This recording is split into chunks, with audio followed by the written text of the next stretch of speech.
सही, बिल्कुल सही। रजा हारून साहब अगले रोज मेरे प्रोग्राम में मौजूद थे। सेनेटर कामरान मुर्तज़ा साहब सीनियर रहनुमा हैं, JUIFA के लॉयर भी हैं और समझदार सियासतदान हैं। उनका यह ख्याल था कि अगर हुकूमत जुडिशल कमीशन बना भी दे तो कोई फ़र्क नहीं पड़ेगा और it will be A futile exercise. बना दें उसमें ठीक है, बस थोड़ा सा वक्त ज़ाया होगा, 5-6 महीने लगेंगे, लेकिन निकलना उसमें से कुछ भी नहीं है और फिर ये डिमांड भी उनकी जो है ये ज़ाया जाएगी। तो आपका क्या ख्याल है? पाकिस्तान पीपल्स पार्टी चाहती है कि माहौल बना रहे मुज़ाकरात के लिए ताकि मामलात जो है टेबल पर बैठकर हल किए जा सकें। तो आप क्या समझते हैं कि अगर जुडिशल कमीशन बना भी दिया जाए तो क्या फर्क पड़ता है? कम से कम ये 31 जनवरी की डेडलाइन की तलवार हट जाएगी और मुज़ाकरात चलते रहेंगे। मैं समझता हूँ जमीर भाई कि दोनों चीजें मुमकिन हैं। उनकी डिमांड को जैसा वो डिमांड कर रहे हैं अपना, भी TORs तय होने होते हैं ना। बहुत सी चीजें जो बड़ी टेक्निकल होती हैं और उन टेक्निकलिटीज में एक बात ये बहुत इंपॉर्टेंट होती है कि जो मामलात अदालतों में ज़ेर इल्तिवा हो उन पे आप जुडिशियल कमीशन नहीं बना सकते ना। अगर क्रिमिनल नौयत के मामला हैं, वायलेंट नौयत के मामला हैं, या उसको टेररिज्म कहा गया है और अदालतों में उनकी समाअत हो रही है, तो उस पर आप जुडिशियल कमीशन बनाना आपके लिए नामुमकिन चीज हो जाएगी। कैसे करेंगे? तो ये वो टेक्निकलिटीज हैं जो कि तय होंगी मुज़ाकरात की टेबल के ऊपर। दोनों साइड्स बैठेंगी, फिर वो अपनी डिमांड रखेंगी, उस पर डिस्कशन होगी। साथ ही साथ मैं समझता हूँ कि ये जो बात है, किसी भी मुज़ाकरात की टेबल पे बैठते हुए आप अनकंडीशनल बैठते हैं, आप ये डेडलाइन का जो है ये सिलसिले नहीं रखते। 31 जनवरी की डेडलाइन रख रही है PTI के दोस्त हमारे, ये उस मुज़ाकरात के अंदर आप समझें कि रखना डाल रहे हैं। खुली गुफ्तगू होनी चाहिए। जब आपकी मर्जी आप उठ के चले जाएं, आप पे पाबंदी थोड़ी है। आप तीसरी मुलाकात के बाद बाहर निकले, कहते खत्म हो गया।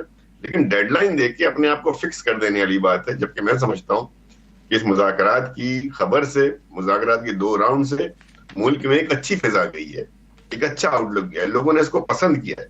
अब इसको जो खराब करेगा वो अवाम की नजरों में जो है वो एलिमेंट बनकर सामने आएगा जो मुल्क में सियासी इस्तेकाम नहीं चाहता। सही। रजा हारून साहब, it's a matter of public importance. It depends. If it's a matter of public importance and not being addressed at any other judicial forum, then yes, you can. आप कह सकते हैं बात। लेकिन जैसे भी राणा साहब भी फरमा रहे थे कि चूंकि बहुत सारे फोरम्स पे उसकी इन्वेस्टिगेशन भी हो रही है, तहकीक भी हो रही है और सजाएं भी हो चुकी हैं, तो वो डिफिकल्ट सब्जेक्ट होगा टेबल के ऊपर उसको एड्रेस करना और कैसे इसकी रेजोल्यूशन होती है। डिमांड करना PTI कहा क्या? देखें जी, डिमांड करने में तो कोई हर्ज नहीं है ना। वो अग्रीव पार्टी अपने आप को समझते हैं, वो डिमांड कर रहे हैं। लेकिन जब आप टेबल पर बैठते हो, यही फर्क होता है जमीर भाई। रेटरिक्स करने में, स्लोगनरिंग करने में, टीवी में बैठ के बात करने में, जोरदार तकरीर कर ले आप जज्बाती, लेकिन टेबल पे किताबें खुलती है ना। आइन खुलेगा, कानून खुलेगा, प्रोटोकॉल्स खुलेंगे, प्रेसिडेंसेस खुलेंगे, तो वहां चीजें तय हो जाएंगी। मुझे लगता है मुश्किल है, बहुत मुश्किल है। डिमांड जितनी भी जेन्युइन है उनकी, इसका होना मुश्किल है। एक बात मैं और आपसे, जो आपने ऐसा क्यों लग रहा है आपको? मैंने कहा ना कि मुझे उसकी जो लीगैलिटी है ना, टेक्निकलिटी, वो मुझे बहुत ही ज्यादा ऐसी लग रही है, स्पेशली 9 मई के हवाले से। सही। मुझे 26 नवंबर वाला मामला तो लग भी नहीं रहा कमीशन का मामला है, लेकिन 9 मई वाला मामला जो है वो चूंकि इतना पुराना हो चुका है, इतना उसके ऊपर इन्वेस्टिगेशन, सजाएं और अभी मामला पेंडिंग है, तो टेक्निकल इनको बहुत डिफिकल्टी आएगी टेबल के ऊपर। अब उसको कैसे रिजॉल्व करते हैं ये आई डोंट नो। मैं इतना टेक्निकल आदमी खुद नहीं हूँ, लेकिन मेरा ज़हन ये कहता है। सही। जहां तक 190 मिलियन पाउंड का केस है ना, उसके अंदर जो हमारी डिबेट में हम जिस पॉइंट को भूल जाते हैं, वो ये नहीं है कि पैसा किधर गया, किधर आया, कहां चला गया, वो जी यहाँ नहीं गया, वो उनके अपने अकाउंट में नहीं गया। मामला ये है कि prime minister of Pakistan is under oath all the time, और जब वो कैबिनेट की मीटिंग में जाते हैं तो ये एक लाइन में पढ़ता हूं उनके ओथ का, that I will not allow my personal interest to influence my official conduct और ऑफिशियल डिसीजंस। अब उस ऑफिशियल डिसीजन के नतीजे में आपने एक बंद लिफाफा पास करवाया जो कैबिनेट में किसी ने नहीं देखा, और उसके जरिए आप एक आदमी को ऐसा फेवर देते हैं कि वो जो एक रकम जो पाकिस्तान के खजाने में आनी थी, वो रकम जमा हो जाती है उसकी फाइन की मद में। यहाँ प्रॉब्लम ये होती है कि अगर उसके अगेंस्ट ये अलकादर वाला मामला नहीं हुआ होता तो शायद फिर भी मेरे हिसाब से बात निभ जाती, हो जाती कि चले भाई।